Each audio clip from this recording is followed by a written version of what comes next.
శంకరాచార్య, రామానుజాచార్య అందరూ ఉన్నారు, న్యాయవాదులు అందరూ ఉన్నారు. కానీ మన మనస్సులో చిత్తశుద్ధి ఉండాలి కదా. అందుకే అంటున్నారు ఆయన, బొమ్మలాట సంసార జీవితం బొమ్మలాట ముఖ్యంగా గుర్తుపెట్టుకోవాలి. లేకపోతే మీరు గమనించండి, పెళ్లి కాని కుర్రాడు బడ్డీ కిళ్ళి కొట్టు దగ్గర నుంచుంటాడు, ఏదో నలుగురు స్నేహితులు కలుస్తారు, వాడి దారిని వాడు ఏదో సరదాగా మాట్లాడుకుంటూ ఉంటే సాయంత్రం వేళ చలికాలం 5:30కి సినిమాకి ఎడుతూ ఉంటారు షికారుకో దంపతులు, భార్య భర్తను. బండి మీద ఆయన ముందు నడుపుతూ ఉంటాడు, ఈవిడ చక్కగా నడుము చుట్టూ చెయ్యేస్తుంది చక్కగా, ఇంకా ఆయనకి సరదాగా ఉంటుంది చాలా. అందుకే నడుము చెట్టేగానే హ్యాపీ హ్యాపీ అనుకుని బండి నడుపుతూ ఉంటాడు. ఈ కుర్రాడు ఉన్నాడే కాలేజీ కుర్రాడు, వీడు తిన్నగా ఉండక ఆ దృశ్యం చూస్తాడు. చూసి లైఫ్ అంటే వైఫ్ బండి అలా ఉండాలి. మనం ఉన్నాం ఎందుకు ఇక్కడ, సత్రం భోజనం మటన్ నిద్ర, మన కోసం చూసేవాడు లేడు. మనం సినిమా చూసినా ఒక్కళ్ళమే వెళ్ళాలి. అందుకే పెళ్లి చేసుకోవాలి అని మొదలుపెట్టి పెళ్లి చేసుకుంటాడు. అందుకే పెళ్లి కాని తర్వాత 2 ఏళ్ళు అయ్యేసరికి ఈ లైఫ్ అన్ని ఎంత బాగుంటాయో అర్థమైపోతాయి ఖచ్చితంగా. పెళ్లి అయిన మొదటి సంవత్సరం భార్య మాట భర్త వింటాడు. కొత్త మోజు కదా, మా ఆవిడని తిరుగుతూ ఉంటాడు. ఈ అమాయకురాలు పాపం, మా ఆయనకి నేనంటే ఎంత ఇష్టం, ఏడాదేనమ్మా కంగారు పడకే, ఏడాది యానివర్సరీ అవగానే మారిపోతాడు, అనుమానం లేదు ఇక్కడ. ఏడాది పాటు తిరుగుతాడు అంతే, యౌవనం అంతకంటే ఉంది, అందరికీ తెలుసున్నది. అంటే మొదటి సంవత్సరం భార్య మాట భర్త వింటాడు, 2వ సంవత్సరం భర్త మాటే భార్య వింటుంది, అలవాటు పడిపోతుంది. ఇది హిందూ దేశం, ఈ దేశంలో మగాళ్ళు ఇంతేనైనా పెత్తనం భరించాల్సిందే, ఎందుకు వచ్చిన గొడవ అని ఉంటుంది. ఇక 3వ సంవత్సరం నుంచి వీళ్ళిద్దరూ ఒకరి మాట ఒకరు వినరు, వీళ్ళిద్దరి మాటలు ఎరుగు పొరుగు వింటూ ఉంటారు. ఇంకా కిటికీ తీస్తే బోళ్ళు కాలక్షేపం, తోసుంటా నాకేం పెట్టావు, నువ్వేమి ఇచ్చావు, ఇదే గొడవ. ఎందుకు అవుతుంది గమనించండి. ఇది నేను జోక్గా చెప్పినా చలోక్తిగా చెప్పినా తీవ్రంగా ఆలోచించి ఎందుకు ఇలా అవుతుంది. పెళ్ళైన మొదటి సంవత్సరం ప్రేమించినటువంటి భార్యను 30 ఏళ్ళైనా ఎందుకు అదే ప్రేమని మనస్సులో పెట్టుకోలేకపోతున్నాం. మనం శరీరాన్ని ప్రేమించాం, ఆవిడ మనస్సును చూడలేదు, ఆవిడ తత్వాన్ని చూడలేదు, ఆవిడ సేవను చూడలేదు, దేన్ని చూడాలి, శరీరాన్ని చూసాం మనం. అందంగా ఉంది, లేదా కట్నం ఎక్కువ ఇచ్చింది, లేదా హార్డ్వేరు బాగా సంపాదిస్తుంది, ఇదే ఆలోచించాం మనం. ఆ సంపాదన శాశ్వతం కాదు, ఆ అందం అసలే శాశ్వతం కాదు. ఆ అమ్మాయికి ఏదైనా ప్రమాదంలో ఏదైనా జరగచ్చమ్మా, వదిలేస్తామా? ధర్మం అది. ఖచ్చితంగా మన హిందూ ధర్మం ప్రకారం ఇందాక కాళిదాసు భార్య ఏం చేసిందండి, అతను ఏదైనా సరే చదువు రాకపోయినా సరే అతనే తన భర్త అని భావించి అమ్మవారిని ఆశ్రయించి చదువు వచ్చేలా చేసుకుంది. కానీ చదువు రాదు కాబట్టి విడాకులు ఇస్తానని చెప్పలేదండి. అటువంటి విద్యాధరులు లాంటి స్త్రీలు తయారవ్వాలమ్మా. మన ఆశయం అది, మన ఆలోచన అది. ఎట్టి పరిస్థితుల్లో వివాహం అయింది అంటే ఏం కానీ ఎంత ఇబ్బంది పడినా అదే భర్త అదే భార్య ఉండాల్సిందే, జీవితాంతం గడపాల్సిందే. అప్పుడే పార్వతీ పరమేశ్వరుల కటాక్షం మనకి లభిస్తుంది. ఇవాళ సమస్య ఎలా ఉంది అంటే 2-3 ఏళ్ళు కూడా కలిసి ఉంటారనే గ్యారంటీ లేదండి. ఇవరకు పెళ్లి చేస్తే ఓ పని అయిపోయింది, అమ్మాయిలందరికీ పెళ్లిళ్ళు చేసేసాం అని సుఖంగా కాళ్ళు చాపేసేవాడు. ఇప్పుడు చాపడానికి లేదండి. 2 ఏళ్ళది అమ్మాళ్ళు మళ్ళీ రిటర్న్ బ్యాక్ వెనక్కి. ఏంటంటే నాకు కుదరదు, నేను ఉండను, అంతే. ఇప్పుడు ఏం చేయాలమ్మా? ఒక పెళ్లి చేయడమే కష్టమైంది, 2వ పెళ్లి ఎవడు చేస్తాడు? అలాగే ఆవిడని చేసుకోమన్నాం అనుకో, ఎవడు చూసుకుంటుందో తెలియదు, కొంపలు అట్టుకుపోతాయి. ఇప్పుడు తల్లిదండ్రులు ఏమవ్వాలి? అమ్మాయిని సమర్థించకుండా ఉండలేరు. దానికి మొత్తం పరిష్కారం ఎక్కడుందంటే, ఒక్కసారి ధర్మేచ అర్థేచ కామేచ నాతిచరామే అన్నాక కట్టుబడి ఉండవలసిందే, మాట్లాడడానికి వీల్లేదు. అదే హిందూ ధర్మం, అదే హిందూ సంప్రదాయం. అమెరికా సంప్రదాయాలన్నీ మనకు వచ్చేసి రకరకాలుగా మారిపోతున్నారు మనుషులంతే. నీ లెక్క నాకేమిటంటే నీ లెక్క నాకేమిటి, ఎవరి లెక్క ఎవరికి లేనప్పుడు మనకి దేవుడి లెక్క మాత్రం దేనికంటే పని లేక. ఏమీ లేకపోయినా ఆయన నందివాహన నాగభూషణ ఆయనేమో ఏనుగుతోలు కట్టుకుంటాడా, ఈవిడేమో అరుణారుణ కౌసుంభ వస్త్ర భాస్వత్ కటీదటి ఎర్రన పట్టు చీర కడుతుందా, ఈవిడేమో రత్న గ్రైవేయ చింతాకలోల ముక్త ఫలాన్విత. అమ్మవారి హారం ఎలా ఉంటుందంటే రత్నాల హారంట, అందులో మళ్ళీ చివర ముత్యాలు వేలాడుతూ ఉంటాయట, మధ్యలో చింతాక పథకం ఆకుపచ్చ రంగులో ఉంటుంది. ఇంత వైభవం ఆవిడికి. ఆయనకి ఏమిటండి, మెళ్ళో ఓ పామ, చేతికి ఓ పామ, వెనకాల ఓ పావుల. ఈ పావులాన్నేమో ఈవిడ పెళ్లి చేసుకోవడం అమ్మడికి. ఆయన గారితో కాపురం చేస్తున్నందుకు ఈవిడికి నోబెల్ బహుమతి ఇవ్వాలి అమ్మవారికి.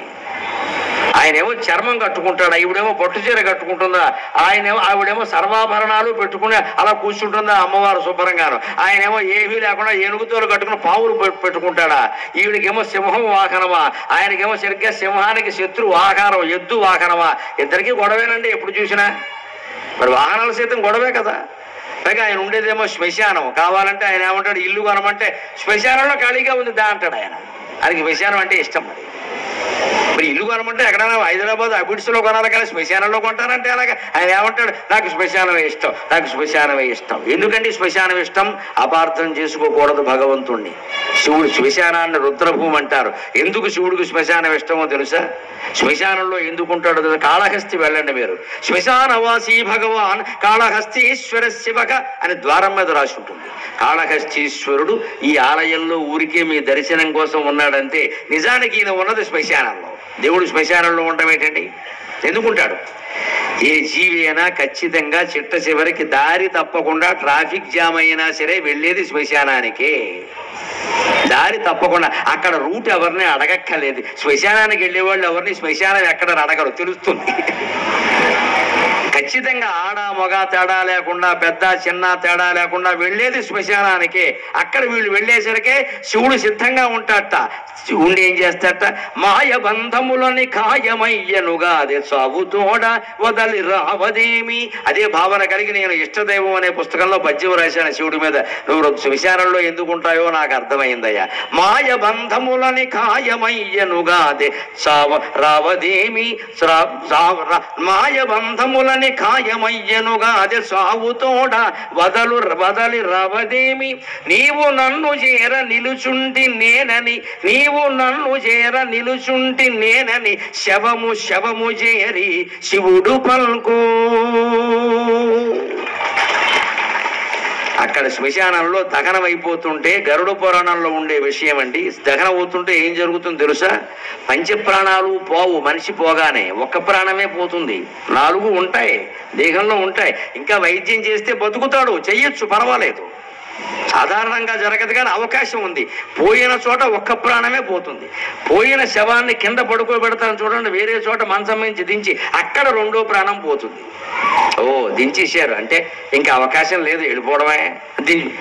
ఇంకా 3 ఉంటాయి. 3వ ప్రాణం ఎక్కడ పోతుంది తెలుసా? శ్మశానంలో దహనం చేస్తుంటే పోతుంది. అప్పుడే 4, 5 కూడా బయటికి వెళ్ళిపోతాయి దహనం అవుతుంటే. అప్పుడు ఆ 3 ప్రాణాలకి అర్థం అవుతుంది, కారిపోతుంది, ఇంక ఉండే మనకు ఉపయోగం లేదు అని 3 వాయువులు బయటికి ఎడతాయి. ఒక వాయువు బయట నిలబడి అనుకుంటుంది, ఇదేమిటి నా శరీరం, ఇది నా శరీరం దహనం అయిపోతుంది, నాకు ఆ వేడి తెలియట్లేదు, అది కాలిపోతుంది. కన్న కొడుకు పెద్ద కొడుకు కాల్చేస్తున్నాడు, నాకేం తెలియట్లేదు అంటే అయ్య బాబోయ్ ఇది నేను కాదనమాట. మాయామేయ జగంబు నిత్యమని సంభావించి మోహంబునన్.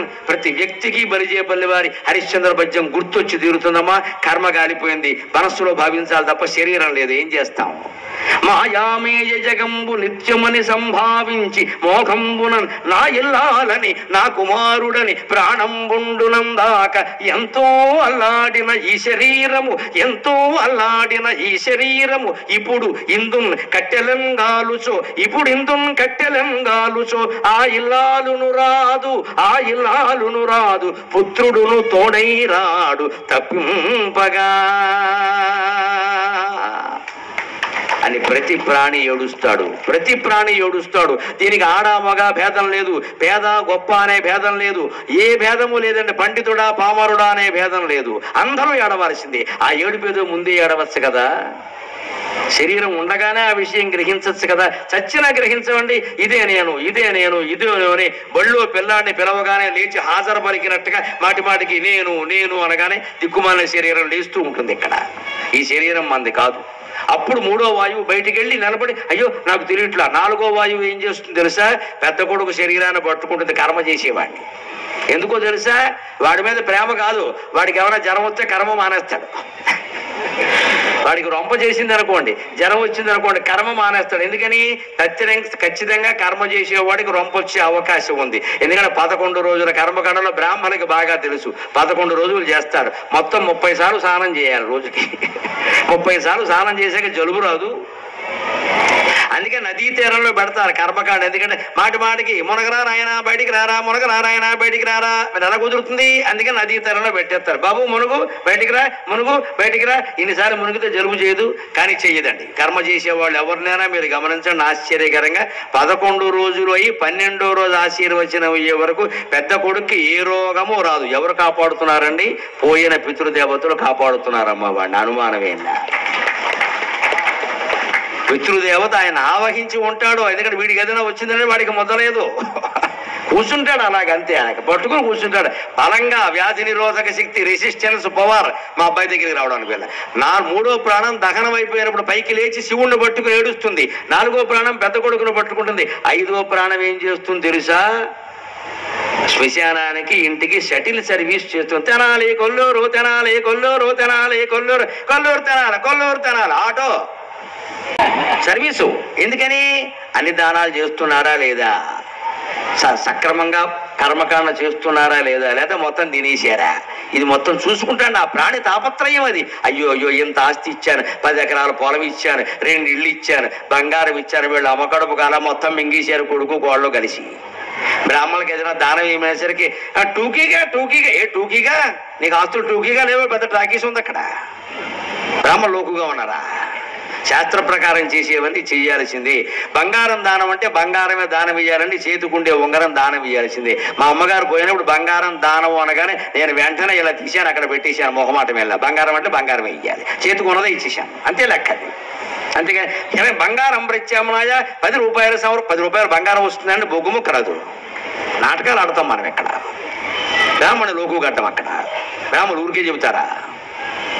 5వ ప్రాణం సరిగ్గా కాపలా కాస్తూ ఉండడం. తల్లి అయినా సరే, తండ్రి అయినా సరే, వీడు చేస్తున్నాడా లేదా, వెనకాల ఆడది సహకరిస్తుందా, వంకలెడుతోందా? ఎందుకంటే శవానుకున్న ఉంగరాలు కూడా లాగేస్తారండి. ఉంగరం దానం ఏమంటే ఎవరికి ఇవ్వరండి. శవం చేతికి ఉంగరం రాదు, మీరు ప్రయత్నించడం రాదండి, చాలా బిగిసిపోయి అయినా సరే వేరు కోసి లాగేస్తారండి. శవానుకున్న ఉంగరాలు కూడా మనం లాగి లోపల పెట్టుకుంటామే, దానం మన ఉంగరం ఏదో లోపల ఇచ్చేయాలి కదండి. అక్కడ ఇవ్వాల్సిన చోట శాస్త్రాలు లేవు, ఇక్కడ లాగేసిన చోట మొత్తం వస్తాయండి. మనం ఎలా బాగుపడతామమ్మా? ఖచ్చితంగా శాస్త్రం ప్రకారం చెప్పింది చేయాల్సిందే. 5 ప్రాణాలు, తండ్రి ప్రాణాలు, తల్లి ప్రాణాలు పోయినవి మన వెంటాడుతూ ఉంటాయి ఖచ్చితంగా. ఆ వెంటాడితే కాబట్టి ఇంకో ఆచారం ఏమిటో తెలుసా? ఎంత వాస్తవమో గమనించండి. హిందూ అంత్యక్రియల విధానం కూడా, ఆరాధన కాదు, అంత్యక్రియల విధానం కూడా ఆడవాళ్ళకి అంత తెలియకపోవచ్చు ఈ విషయం, మగవాళ్ళకి తెలుసు. శవాన్ని 4 మోసుగడుతూ ఉంటే ముందు పెద్ద కొడుకు కుండ పట్టుకుని పెడుతూ ఉంటే 3 చోట్ల ఆపుతారు, మీరు గమనించండి. పెడుతుంటే 3-4 చోట్ల ఆపుతారు కదండి, ఖచ్చితంగా తెలుసు అందరికి. ఆపాక ఏమంటారో తెలుసా? పెద్ద కొడుకుని పిలిచి మీ నాన్నగారిని పేరు పెట్టి పేరు పెట్టి. ఎందుకు పిలవడం? ఆయన బస్సు టికెట్టా, ఆధార్ కార్డా? పిలవడం ఏంటంటే పోయిన వాడిని. ఎందుకు తెలిసి? దీనే దింపుడు కళ్ళం ఆశ అంటారు. కళ్ళల్లో దింపారు. దింపుడు కళ్ళం అంటే కళ్ళల్లో దింపారు, రోడ్డు మధ్యలో జంక్షన్ దగ్గర. పెద్ద కొడుకుని పిలవమండం ఎందుకు తెలుసా? తండ్రికి ఎప్పుడు పెద్ద కొడుకు మీద చాలా ప్రేమ ఉంటుంది. తల్లికి ఎప్పుడు కడసారి సంతానం ఉంటుంది, అమ్మాయి అయినా అబ్బాయి అయినా. దాని తర్వాత పిల్లలు లేరు, వాడి తర్వాత పిల్లలు లేరు, వాళ్ళ మీద ఉంటుంది ప్రేమ. అందుకని మా అమ్మగారిని అలా తీసుకెడుతూ ఉంటే మా అన్నయ్యని పిలవమన్నారు. మా అన్నయ్య ఏమన్నాడు తెలుసు? దాని ప్రాణాలన్నీ నీ మీదే ఉన్నారా, నువ్వు పిలవరా అంతే. నేను పిలిచానండి, నేను కవిని, నేను మామూలుగా ఎందుకు పిలుస్తానండి? అమ్మా కావలనన్న వచ్చునే ఎకాయకి నా కవనమ్ము చేరను. ఆవిడ చెవిలో నా నోరు పెట్టి ఇప్పుడు ఎలా అరుస్తున్నానో అలాగే అమ్మా అమ్మా అమ్మా 90 ఏళ్ళైనా నువ్వు పోవడం నాకు ఇష్టం లేదమ్మా, రావమ్మా అని పిలిచా. వస్తుందా అండి? రాకపోతే నాకు మంట ఎత్తింది, కోపం వచ్చింది, పద్యం చెప్పా. కావలనన్న వచ్చునే ఎకాయకి నా కవనమ్ము చేరను, అవు రావలనన్న వచ్చునే సరాసరి నందన పారిజాతమై తావుల నేను చుండెను. కావలెనన్న వచ్చునే ఎకాయకి నా కవనమ్ము చేరెను, అవు రావలెనన్న వచ్చునే సరాసరి నందన పారిజాతమై తావుల నేను చుండె. అయిన తలడిలన్ బని లేదు, తల్లికిన్ సేవలు చేయు పుత్రకుల జీవితముల్, తల్లికిన్ సేవలు చేయు పుత్రకుల జీవితముల్ నవపారిజాతముల్ అని అంత్యక్రియలప్పుడు ఆ సందర్భాన్ని కూడా నేను కవిత్వంతో ఉపయోగించుకున్నానమ్మా. నేను ధన్యుడిని నిజంగా. అప్పటికప్పుడు ఆశువుగా పద్యం చెప్పగలిగిన శక్తి నాకు ఉంది కాబట్టి నా తల్లి నేను ఎంత పిలిచినా రాకపోతే రాదు అని తెలుసుండు కూడా పద్యమేనా వస్తుంది కదా, ఈ భావాన్ని పద్యంలో పెడదాం. ఎంత ప్రయత్నించినా పోయిన వాళ్ళు రారు కదా. ఉన్నప్పుడేమో తల్లిదండ్రులను అశ్రద్ధ చేస్తారు. పోయిన తర్వాత ఈ మగాడు ఏమంటారంటే మా అమ్మే ఉంటే మా నాన్నే ఉంటే పోగొట్టేసింది నువ్వే చూసుకో. ఇంక అక్కడి నుంచి కబుర్లు మొదలవుతాయండి. మా అమ్మ చాలా గొప్పది, మా నాన్న చాలా గొప్పవాడు. ఉన్నప్పుడేమో మనం నానా తగాదాలు పెట్టి వాళ్ళ ముందే అనారోగ్యంతో చచ్చేలా చేశాం. పోయిన తర్వాత ఓ పెద్ద వైభవాలు, అందరికీ భోజనాలు. ఎందుకంటే ఈయన గొప్పతనం బయటపడాలి ఇక్కడ. ఈ నాటకాలు ఆడితే ఉపయోగం లేదండి, ఖచ్చితంగా రాడు. అందుకే మన సంప్రదాయంలో ఏమంటారంటే పోయినప్పుడు ఒకటే ప్రాణం పోతుంది కాబట్టి, ఇంకా ఒక ప్రాణం దించినప్పుడు పోయింది కాబట్టి, ఇంకా 3 ప్రాణాలు ఉన్నాయి కాబట్టి బతికే అవకాశం ఉంది కాబట్టి అక్కడ పెద్ద కొడుకు ఆయన్ని ప్రేమించేటువంటి వాడు చెవులో నోరు పెట్టి నాన్న నాన్న నాన్న నాన్న అంటే వస్తాడేమో అని ఒక ఆశ. దాన్నే దింపుడు కళ్ళం ఆశ అంటే ఎలాగూ తీరదు, కానీ మీ ప్రయత్నం మీరు చేయండి. మన సంస్కృతి అంత గొప్పది. చిట్ట చివరి ఆశను కూడా కోల్పోవద్దు, నిరాశ వద్దు అని బోధించే సంస్కృతి మనది. హిందూ సంస్కృతి అంటే పాజిటివ్ థింకింగ్, ఆశావాదం. మృత్యువులో కూడా ఆశావాదమేనండి. పోయిన వాడు రాడని తెలుసు, అయినా పిలవయ్యా పిలవయ్యా 2 సార్లు పిలవయ్యా, వస్తే వచ్చాడు లేకపోతే లేదు, పిలవయ్యా అంటే ఈ పెద్ద కొడుకు ఎలాంటి వాడో తెలుసా? వాడు పిలవడు, గట్టిగా పిలవడు. ఎందుకంటే పిలిస్తే వస్తాడేమో అని అపనమ్మకం. వాడు పోవడమే మంచిది. అప్పటికే ఆస్తులు పనిచేసుకున్నారు, ఇప్పుడు వస్తే గొడవలు అయిపోతాయి. అందుకని ఏమనుకున్నారు ఇక్కడ సబ్బారావు అది వీడికే వినపట్ల, వాడికి ఎక్కడ వినపడుతుంది? కూడదమ్మా, నేను పిలిచినట్టే ఆర్తిగా పిలవాలి. వచ్చారా రాదా అన్న సమస్య కాదు, మన ప్రేమ వ్యక్తం కావాలి. అక్కడ పోయిన వాళ్ళ కోసం మనం ఏడుస్తున్నాం, మన ప్రేమ వ్యక్తం చేయడానికి వాళ్ళు రావడం అనేది అవసరమా? వస్తే వస్తారు, లేకపోతే లేదు. మనం చేసే పని సరిగ్గా చెయ్యాలి కదా. భగవంతుడు ప్రత్యక్షం కాకపోయినా సరే, భగవంతుడు మన కోరికలు తీర్చినా తీర్చకపోయినా సరే, మన కష్టాలు తీర్చినా తీర్చకపోయినా సరే, పూజ మనం చేస్తే దండం పెడితే చిత్తశుద్ధిగా పెడుతున్నామా లేదా, దేవుడా కాపాడు అంటున్నామా లేదా, ఆ ఆర్తి మన తల్లిదండ్రుల విషయంలో కూడా ఉండాలి. ఉన్నప్పుడు ఉండాలి, పోయినప్పుడు ఉండాలి ఖచ్చితంగా. అదే పితృదేవత ఆరాధన. అందుకని శంకరాచార్య చివరిగా ఒక్క మాట చెబుతున్నారు, అమ్మా నేను కష్టాలు వచ్చినప్పుడు ప్రార్థించాను అనద్దు. ఎవరైనా చిన్నపిల్లలు ఆకలేసినప్పుడు తల్లిని ప్రార్థించినట్టే నేను కూడా కష్టాలు వచ్చినప్పుడే ప్రార్థిస్తా. అందుకని నన్ను అనుగ్రహించవమ్మా అని చిట్ట చివరిగా ఒక్క మాట చెబుతున్నారు. మత్సమపాతకీ నాస్తి పాపగ్నే త్వత్సమానకీ ఏవం జ్ఞాత్వా మహాదేవి యథాయోగ్యం తథా కురు. అపరాధ క్షమాపణ స్తోత్రం కాబట్టి ఎన్ని పాపాలు చేసిన వాళ్ళకైనా భయం తొలగిపోయేలా చెబుతున్నారు ఆయన. ఒక పెద్ద మాట అంటున్నారు అమ్మవారితో, అమ్మ నా అంత పాపాత్ముడు ఇంకొకడు లేడు, కావాలంటే పందెం చూపించమంటున్నాడు ఆయన. నా అంత పాపాత్ముడు ఇంకొకడు లేడు. ఒరే పాపాత్ముడా నా దగ్గరికి ఎందుకు వచ్చావరా అంటే అంటాడు, నీ అంత దయామయ్య కూడా ఇంకెవరూ లేరు, అందుకే నీ దగ్గరికి వచ్చా. ఇది మనం గుళ్ళో మాట్లాడాలి. నా అంత పాపాత్ముడు లేడు, తెనాలి మొత్తం ఛాలెంజ్ చూపించండి కావాలంటే అంటాడు. అలాగే మరి నా దగ్గరికి ఎందుకు వచ్చావురా, ఇంత పాపాత్ముడు గుళ్ళోకి వచ్చావంటే నీ అంత దయామయ్య లేదు కదమ్మా, అందుకే నీ దగ్గరికి వచ్చాను. అమ్మవారు అంత దయామయ్య, తల్లి అంత దయామయ్య. ఎంత లాజిక్ అండి, ఎంత లాజిక్ అండి. ఈయన మించిన లాయర్ ఎవడు ఉంటాడు? మన తరఫున వాదిస్తున్నాడండి ఆయన బ్రహ్మచారి. ఆయనకి ఏమున్నాయండి? శంకరాచార్య పాపం చేస్తే ఇలా ఉంటుందా లోకం, ఈ సాహిత్యం ఉంటుందా? మన కోసం మనం ఇలాగే ఉండాలి. అందుకే నా అంతటి పాపాత్ముడు లేడు, మరి నా గుళ్ళోకి ఎందుకు వచ్చావు? నీ అంత దయామయ్య లేదు, అందుకని వచ్చాను. నేనేం చేయమంటావు? ఇదండి వాద అని చెప్పి ఏమంటున్నాయంటే, మత్సమ పాతకీ నాస్తి, నా వంటి పాపాత్ముడు ఇంకొకడు లేడు. పాపగ్ని త్వత్సమానకి, పాపాలు పోగొట్టి భక్తుల్ని కాపాడే విషయంలో నీ అంత దయామయ్యి మరింకెవరు లేరు. కాబట్టి ఏవము జ్ఞాత్వా మహాదేవి, ఈ విషయం నీకు తెలుసును కాబట్టి యథాయోగ్యం తథా కురు. నా జీవితాన్ని ఏం చేయదలుచుకున్నావో నీ ఇష్టమమ్మా, నీ చేతిలో పెట్టా. అన్యథా శరణం నాస్తిత్వమేవ శరణం మమ తస్మాత్ కారుణ్య భావేన రక్ష రక్ష మహేశ్వరి, రక్ష రక్ష మహేశ్వరి, రక్ష రక్ష మహేశ్వరి. స్వస్తి.